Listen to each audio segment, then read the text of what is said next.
Soleil van Heerden. Ek lees vandag uit Skool vir Talente, eerste periode. So, hoe lank het dit my geneem? Vra die een skoolvlieg toe hy langs die tweede skoolvlieg op die vensterbank kom sit. 11 sekondes, my beurt, antwoord die tweede skoolvlieg en styg op. Ok, maar jy moet op sy neus sit, hoor? Ek sal tel hoe lank dit neem voor hy sy neus op 'n plooi trek.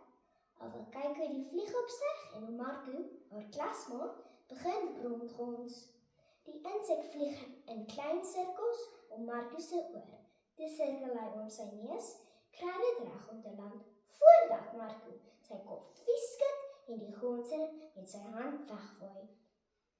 Die tweede skoolvlieg kom sit uitgelaagde weer op die rusbank. Ek wen, dit was met dit 14 sekondes. Jy lieg, jou vlieg, dit was nie eens 10, help die eerste een hom reg. Ek glo dit nie, dit was 14, ek het getel. Die eerste vlieg slaan woedend bollemakiesie.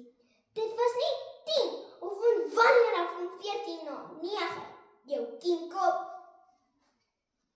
Alwa, mevrou Bringer se stem ruk Alwa se gedagtes van die twee wat klein vlieg af, terug na wat in die klas aangaan. Alwa hoeskom en sit regop, terwyl haar oë na die bord toe dwaal. Wat is die vraag? Daar is 5 sinne op die bord geskryf,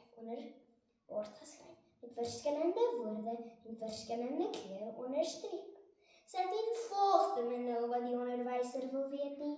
Juffrou Bringer staan roerloos met gevoude arms, met haar oë vasgenaal op haar leerder.